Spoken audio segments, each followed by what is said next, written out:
Thank you. Thank you, President Varela, and thank you, Panama, for hosting this Summit of the Americas, and most importantly, for hosting this civil society forum. And I thank everybody who's traveled here from across the region for the courageous work that you do to defend freedom and human rights and to promote equality and opportunity and justice across our hemisphere and around the world. I am proud to be with you at this first ever official gathering of civil society leaders at the Summit of the Americas. And I'm pleased to have Cuba represented with us at this summit for the very first time.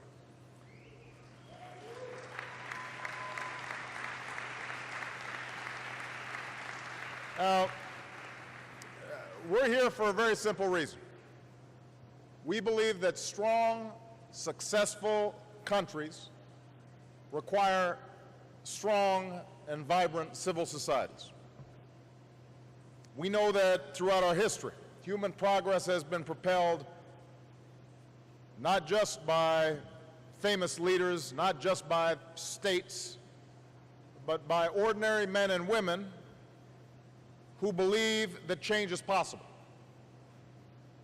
by citizens who are willing to stand up against incredible odds and great danger, not only to protect their own rights, but to extend rights to others. I had a chance to reflect on this last month when I was in the small town of Selma, Alabama. Some of you may have heard of it.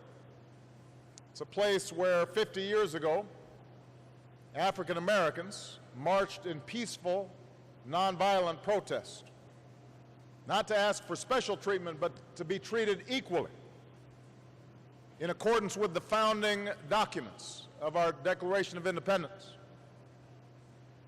our Bill of Rights. They were part of a civil rights movement that had endured violence and repression for decades, and would endure it again that day, as many of the marchers were beaten. But they kept marching, and despite the beatings of that day, they came back and more returned, and the conscience of a nation was stirred. Their efforts bent, in the words of Dr. Martin Luther King, the arc of the moral universe towards justice. And it was their vision for a more fair and just and inclusive and generous society that ultimately triumphed. And the only reason I stand here today as the President of the United States is because those ordinary people, maids and janitors and school teachers, were willing to endure hardship on my behalf.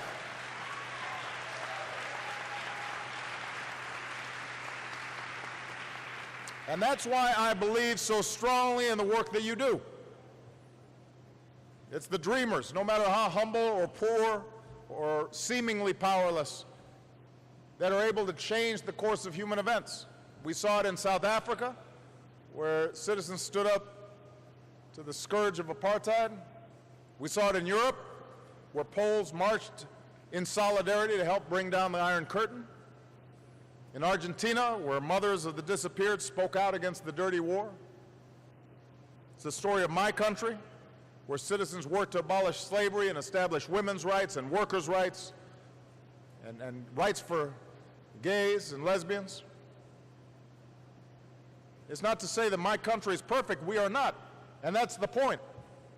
We always have to have citizens who are willing to question and push our government and identify injustice. We have to wrestle with our own challenges, from issues of race to policing to inequality. But what makes me most proud about the extraordinary example of the United States is not that we're perfect, but that we struggle with it. And we have this open space in which society can continually try to make us a more perfect union. We've stood up at great cost for freedom and human dignity, not just in our own country, but elsewhere. I'm proud of that. And we embrace our ability to become better through our democracy And that requires more than just the work of government. It demands the hard and frustrating sometimes, but absolutely vital work of ordinary citizens coming together to make common cause. So civil society is the conscience of our countries. It's the catalyst of change. It's why strong nations don't fear active citizens. Strong nations embrace and support and empower active citizens.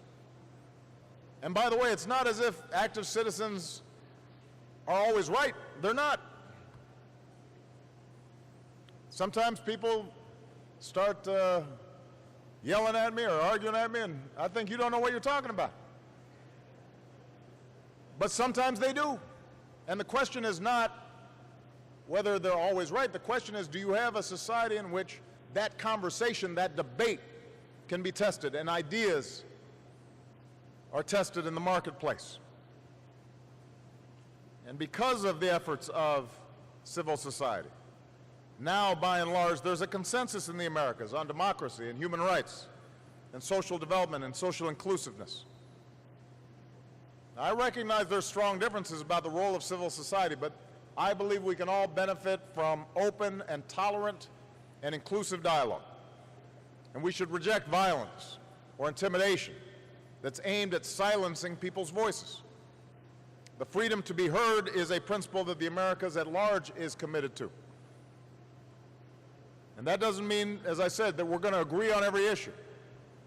But we should address those issues candidly and honestly and civilly and welcome the voices of all of our people in the debates that shape the future of the hemisphere.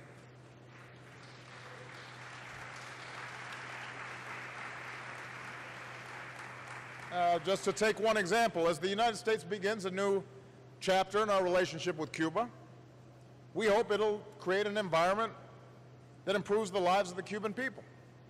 Not because it's imposed by us, the United States, but through the talent and ingenuity and aspirations and the conversation among Cubans from all walks of life, so they can decide what the best course is for their prosperity. As we move towards the process of normalization, we'll have our differences government to government with Cuba on many issues, just as we differ at times with other nations within the Americas, just as we differ with our closest allies. There's nothing wrong with that. But I'm here to say that when we do speak out, we're going to do so because the United States of America does believe and will always stand for a certain set of universal values. And when we do partner with civil society, it's because we believe our relationship should be with governments and with the peoples that they represent. It's also because we believe that your work is more important than ever. Here in the Americas, inequality still locks too many people out of our economies. Discrimination still locks too many out of our societies. Around the world, there are still too many places where laws are passed to stifle civil society, where governments cut off funding for groups that they don't agree with, where entrepreneurs are crushed under corruption, where activists and journalists are locked up on trumped-up charges because they dare to be critical of their governments, where the way you look or how you pray or who you love can get you imprisoned or killed. And whether it's crackdowns on free expression in Russia or China, or restrictions on freedom of association and assembly in Egypt, or prison camps run by the North Korean regime, human rights and fundamental freedoms are still at risk around the world. And when that happens, we believe we have a moral obligation to speak out. We also know that our support for civil society is not just about what we're against, but also what we're for. Because we've noticed that governments that are more responsive and effective are typically governments where the people are free to assemble and speak their minds and petition their leaders and hold us accountable. We know that our economies attract more trade and investment when citizens are free to start a new business without paying a bribe. We know that societies are more likely to succeed where all people, regardless of color or class or creed or sexual orientation or gender, are free to live and pray and love as they choose. That's what we believe. And increasingly, civil society is a source of ideas about everything from promoting transparency and free expression, to reversing inequality and rescuing our environment.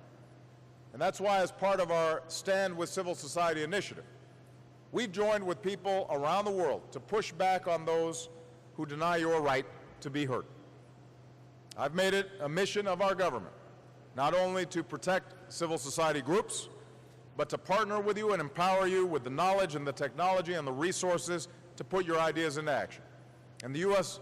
supports the efforts to establish a permanent, meaningful role for civil societies in future summits of the Americas.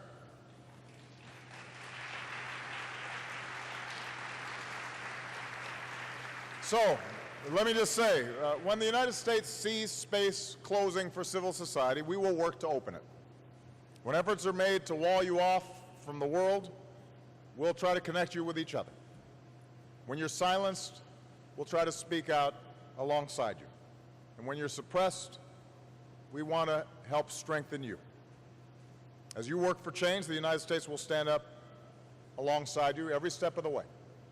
We are respectful of the differences among our countries. The days in which our agenda in this hemisphere so often presumed that the United States could meddle with impunity,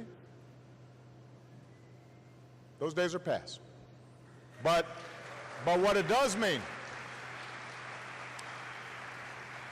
but we do have to be very clear that when we speak out on behalf of somebody who's been imprisoned for no other reason than because they spoke truth to power, when we are helping an organization that is trying to empower a minority group inside a country get more access to resources, we're not doing that because it serves our own interests. We're doing it because we think it's the right thing to do. And that's important. And I hope that all the other countries at the Summit of the Americas will join us in seeing that it's important. Because sometimes, as difficult as it is, it's important for us to be able to speak honestly and candidly on behalf of people who are vulnerable and people who are powerless, people who are voiceless. I know, because there was a time in our own country where there were groups that were voiceless and powerless. And because of world opinion, that helped to change those circumstances. We have a debt to pay because the voices of ordinary people have made us better. That's a debt that I want to make sure we repay in this hemisphere and around the world. Thank you very much, everybody. God bless you.